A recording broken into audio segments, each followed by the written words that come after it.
मोनसे बाथ्राखौ साननानै नुबोबाय थानानै आङो ओरैबायदि सोमोनाङो आसरित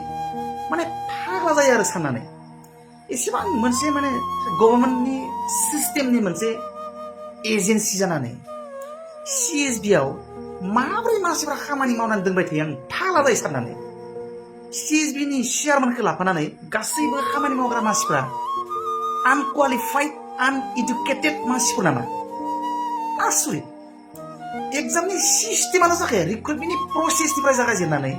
रिटन एग्जामसिम आरो भाइभासिम मोनबो मोनसे सिस्टेमानो सिस्टेमेटिक जाया मा आसरित मानि थाखाय जादों ना आनक्वालिफाइड एमप्लयिसफोरा खामानि मावना दोनबाय थायो नामा CSB आव कम्पिटिटिभ आनजादनि प्रसेसखौनो खालामनो रोङा जे आगोलबो माने रिक्रुटमेन्टआ बिराद दावराव कुनु माने इनडिसिप्लिन एकदम प्रसेस आरो नै दा थार्ड ग्रेडनि माने एडमिट कार्ड ओंखारदों रिटन एग्जामनि ओरैबायदि रागा जोंथावना लाजिथावना सिस्टेम माने सासे मानसिखौ माने मोनब्रै मोनबा माने 10टा 20टा माबा माबि 15टा 18टा 20टा एप्लाइ खालामनायनि प्रभिजन खालामनानै होदों जेसेबां हायो डिपार्टमेन्टआव एप्लाइ खालामनायनि प्रभिजनखौ दोनदों नाथाय मोनसेल' एग्जामाव जिरायनो मोनगोन मोनफ्रोमबो डिपार्टमेन्टनि थाखाय सेपारेटलि फैसा होनानै एप्लाइ खालामनांदों ओमफ्राय जेसेबां डिपार्टमेन्टआव एप्लाइ खालामदों एसेबां एडमिट कार्ड फैदों मोनसे समाव मोनसे डेटआव गुबुन गुबुन सेन्टाराव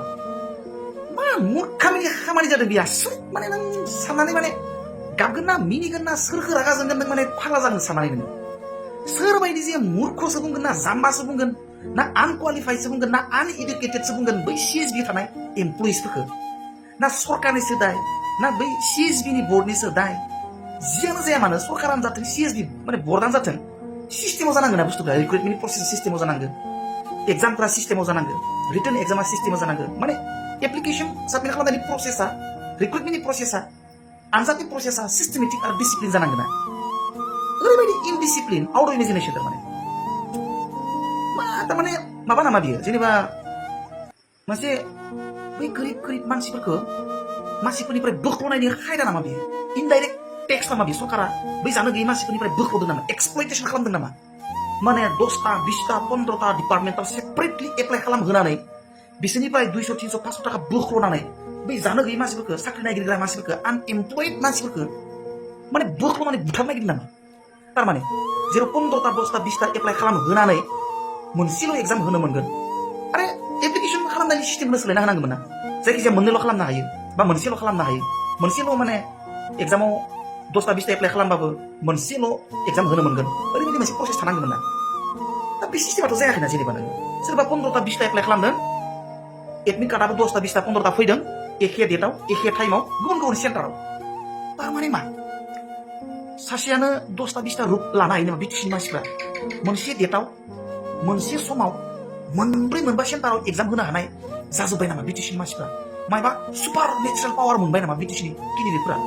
एखे डेटआव एखे समाव मोनब्रै मोनबा सेन्टाराव एग्जाम होनो हानाय जाबाय नामा केन्डिडेटफोरा मायबा डेन्जार मिउजिकेल पावार जाबाय नामा बे केन्डिडेटफोरा ना सरकारा बै आनएमप्लयड केन्डिडेटफोरखौ बोख्ल' सुसि जानानै बिसोरखौ फोजोबस्रांनानै नोरजिया खालामनानै आरोबाव आनएमप्लयड खालामनानै बिसोरखौ बुथारनो नागिरदों नामा इनडाइरेक्टलि आसरित थारमाने ओंखायनो भिडिअखौ शेयार खालाम सरकारनि माने कनसार्न डिपार्टमेन्टआ नुनांगौ एजेन्सिया नुनांगौ CSB नि चेयारमेनखौ लाफानानै गुबुन गुबुन वार्कार्सफोरा एमप्लयिसफोरा नुनांगौ आरो बुजिनांगौ जे बिथांमोना मा गोरोन्थि खालामबाय थादों स्टेट लेभेलनि एग्जाम सेन्ट्रेल लेभेलनि एग्जाम बेसेबां एग्जाम होनायनि प्रसेसखौ जों नुबाय थादों माने डिपार्टमेन्टखौ पस्टखौ प्रेफारेन्सआव होनो हायो उमुक डिपार्टमेन्ट फार्स्ट प्रेफारेन्स उमुक डिपार्टमेन्ट सेकेन्ड प्रेफारेन्स ओरैबायदि मोनसे एप्लिकेसनावनो माखासे डिपार्टमेन्ट आरो माखासे पस्टनि थाखाय एप्लिकेसन खालामनो हायो मात्र प्रेफारेन्सल' होनो नांगौ पस्टफोरखौ बेबायदि सिस्टेमाव खालामनांगोन ना मानो बै आनएमप्लयड केन्डिडेटफोरखौ 10टा 20टा सेपारेटलि फैसा दानहोनानै एप्लाइ खालामहोनानै मानो माने मोनसेल' आनजादाव जिरायनायनि सुबिदा खालामहोदों बेयावलाय होमबा बेबायदि सेपारेटलि 10टा 20टा 15टा एप्लाइ खालामनानै प्रभिजनखौ एप्लाइ खालामनायाव दोननो नाङामोन ना माने मा बुंगोन आरो ओरैबायदि आनसिभिलाइज्ड माने ओरैबायदि आन्डार डेभलप मेन्टेलिटि थिंकिंफोरा मानो दाबो माने गुबुननिफ्राय नुहुरबा जोंखौ माने जाम्बा ट्राइबेल मानसि बेनिखायनो बुंदों माने बे ट्राइबेल एरियानि मानसि नालाय जाम्बा रोङा एग्जामखौ मारै खुंनांगौ बेखौनो खुंना लानो रोङा थारमाने एग्जामखौनो खुंना लानो रोङा साख्रिखौनो होनो रोङा आनएमप्लयड सेंग्रा सिख्लाफोरनो साख्रिखौनो होना लानो रोङा माबोरै आदब खुंनांगौ एप्लिकेसन प्रसेसखौ माबोरै खालामनांगौ बेखौनो खालामना लानो रोङा थारमाने बिटिआरनि मानसिफ्रा लिडारफ्रा बे बर्डआव थानाय चेयारमेनफ्रा बा बेजों जाय जाय सोमोन्दो दङ सोरबा पलिटिकेल लिडारानो जा बा सोरबा नन पलिटिकेल लिडारानो जा बै मानसिफ्रा थारमाने गावनो सोरबा हरबाबो बेखौनो रानना जानो रोङा थारमाने माबायदि राननांगौ दाखापालाजों सुना राननांगौ ना फिथाजों सुना राननांगौ ना माबा मोनसे कन्टेनारजों सुना राननांगौ राननानैनो जानो होनो रोङा थारमाने ओरैबायदि माने बेंग्रा माने आनक्वालिफाइड आनइडुकेटेडनि आखुथायखौ देखायनाय जादों आरो लासिंसिं बिराद लासिंसिं जोंखौ होबाबो जायोलै जोंबो बाहाय रोंगो थारमाने एग्जामखौ माबोरै खुंनांगौ जोंबो रोंगोन आरो जिबायदि इनडिसिप्लिन जादों एटलिस्ट बेबायदि इनडिसिप्लिन जानाय नङा आरोखि जोंखौ होयोब्ला खिन्थु बेयाव जुदि बै माने सेंग्रा सिख्लाफोरनिफ्राय